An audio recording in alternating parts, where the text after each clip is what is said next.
টালমাটাল পরিস্থিতির মধ্যেই দেশ ছাড়লেন মোহাম্মদ ইউনূস। সূত্রে খবর, সরকারি সফরে জাপানে গিয়েছেন বাংলাদেশের অন্তর্বর্তী সরকারের প্রধান উপদেষ্টা।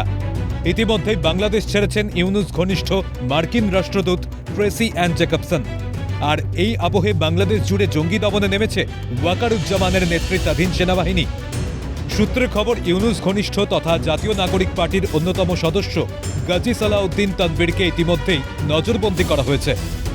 পাশাপাশি তার বিদেশ যাত্রাকেও বাতিল করা হয়েছে। সেই সঙ্গে ইউনূস সরকারের অন্যান্য উপদেষ্টাদেরও একে একে নজরবন্দি করা হচ্ছে। অন্যদিকে ইউনূস যখন জাপানের উদ্দেশ্যে পাড়ি জমাচ্ছেন, তখন ঢাকার গুলিস্তান, বনানী সহ বিভিন্ন জায়গায় থাকা ট্যুর অ্যান্ড ট্রাভেলসের দপ্তর এবং অন্যান্য অফিসগুলি ধীরে ধীরে বন্ধ হচ্ছে। তার ঘনিষ্ঠ বিভিন্ন যে উপদেষ্টা, তাদের মধ্যে একজনের নাম এসেই গেছে, গাজী তানভীর। এই ছবি আমরা দেখাবো। তাকেও ইতিমধ্যে নজরবন্দি করা হয়েছে, তার বিদেশ যাত্রাকে বাতিল করে দেওয়া হয়েছে। জাতীয় নাগরিক পার্টির সদস্য তিনি, এবং তার বাদবাকি যারা উপদেষ্টা তাদেরকেও নজরবন্দি করা হচ্ছে একে একে। ইউনূস দেশ ছাড়ছেন এবং সেনাপ্রধান ওয়াকারুজ্জামান তিনি হুঙ্কার দিয়েছেন। সেই সময় যে ছবিটা আমরা দেখতে পাচ্ছি, যে ঢাকার বনানী এবং গুলিস্তান এবং বিভিন্ন অংশে একে একে করে বিভিন্ন পাকিস্তানের বিভিন্ন ট্যুর ট্রাভেলস এবং বিভিন্ন সংস্থা যে অফিসগুলো আছে, সেগুলো গত 3 দিন ধরে বন্ধ হচ্ছে। সূত্রে খবর, এই আবহে সেনাপ্রধান ওয়াকারুজ্জামানের সঙ্গে বৈঠক করেছেন বাংলাদেশের প্রধান বিচারপতি সৈয়দ রেফাত আহমেদ। পাশাপাশি রাষ্ট্রপতি শাহাবুদ্দিন চুপ্পুর সঙ্গেও বৈঠক করেছেন তিনি। জানা যাচ্ছে, রাষ্ট্রপতির সঙ্গে যখন প্রধান বিচারপতি বৈঠক করছিলেন, সেই সময় গণভবনে গিয়েছিলেন বাংলাদেশের অন্তর্বর্তী সরকারের আইনি উপদেষ্টা আসিফ নজরুল। তবে তাকে গণভবনে ঢুকতে দেওয়া হয়নি বলেই অভিযোগ। তিনি বৈঠক করলেন ওয়াকারুজ্জামান অর্থাৎ সেনাপ্রধানের সঙ্গে, বেশ খানিকক্ষণ বৈঠক হলো, এবং তারপর গত দিন তিনি বৈঠক করলেন বাংলাদেশের রাষ্ট্রপতি শাহাবুদ্দিন চুপ্পুর সঙ্গে। এবং যখন চুপ্পুর সঙ্গে গণভবনে বৈঠক চলছে, তখন সেখানে ইউনূস সিন্ডিকেটের অন্যতম বড় মুখ আসিফ নজরুল তিনি গেছিলেন। কিন্তু যে ছবি আমরা জানতে পারছি বিভিন্ন অংশ থেকে দিতি, যে তাকে আসিফ নজরুলকে সেই সময় গণভবনে প্রবেশ পর্যন্ত করতে দেওয়া হয়নি। স্বভাবতই প্রশ্ন, ইউনূস যখন বিদেশ সফর করছেন, তখন কি বাংলাদেশে একটি সমান্তরাল সরকার গঠন করার প্রয়াস চলছে? অভিযোগ, নিজেকে বাঁচাতে জাপানে গিয়ে বাংলাদেশের চট্টগ্রাম বন্দর, রাখাইন করিডোর সহ বাংলাদেশের বিভিন্ন অংশ বিক্রির বন্দোবস্ত করতে চাইছেন ইউনূস।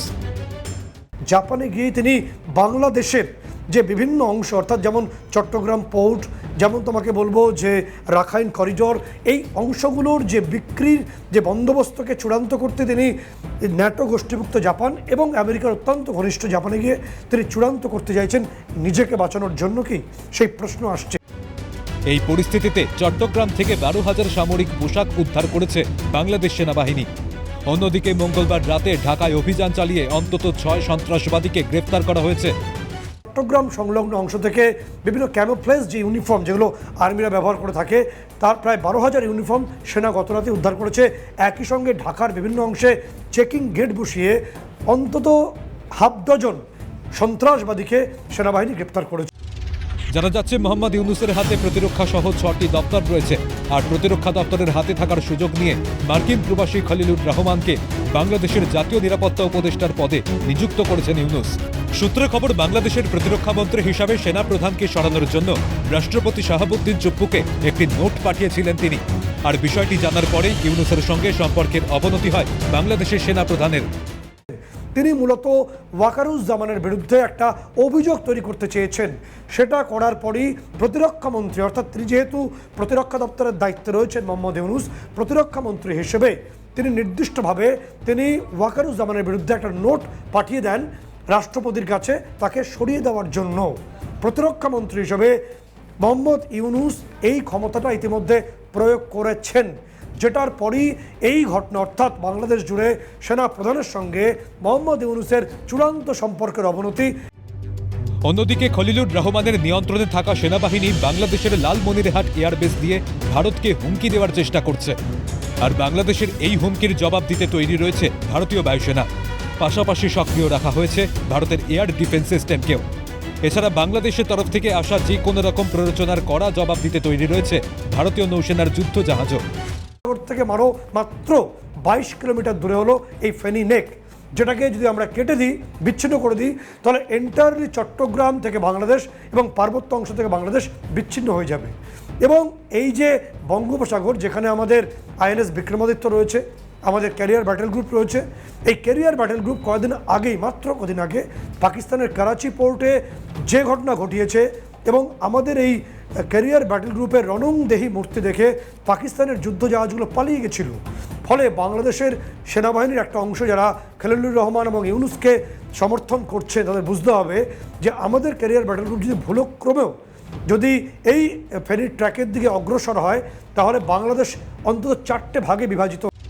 এই অবস্থায় সিরিয়ার ফর্মুলা প্রয়োগ করে বাংলাদেশের চিকেন নেককে বিচ্ছিন্ন করে কোনো বাফার জোন তৈরি কি করা হবে? তীব্র ভারত বিদ্বেষ থেকেই বাংলাদেশের তরফে এ ধরনের হুমকি দেওয়া হচ্ছে বলে মনে করছেন পর্যবেক্ষকরা। সবাই না হলেও একটা বড় শ্রেণীর মানুষ, সাধারণ মানুষ কিন্তু পছন্দ করে। এখন এই জায়গায় দাঁড়িয়ে দেখুন, বাংলাদেশ স্বাভাবিকভাবেই চেষ্টা করবে জাপান থেকে যদি টাকা পাওয়া যায়। হ্যাঁ, পাকিস্তানও চেষ্টা করছে। পাকিস্তান বাংলাদেশ সিমিলার মডেলে কাজ করছে। একদিকে আমেরিকাকেও বন্ধুত্ব রাখবো, আবার চীনকেও বন্ধুত্ব রাখবো, আবার জাপানকেও বন্ধু, সবাই মানে যেখানে সুবিধা হবে আমি সেখানেই ছুটবো। এই একটা মডেল আমরা দেখতে পাচ্ছি, সুবিধাবাদী মডেল, যেটা পাকিস্তান এবং বাংলাদেশ দুজনই ফলো করছে, এবং তারা মনে করছে এই মডেলটাই বোধহয় তাদেরকে ভারতের থেকে একটা নিষ্কৃতি দেবে। এখন ভারত বিদ্বেষ তো দুদেশেরই একটা মূল প্রচারের ভিত্তি হয়ে উঠেছে। বাংলাদেশের এই ঘটনাক্রম নিয়ে উঠছে একাধিক প্রশ্ন।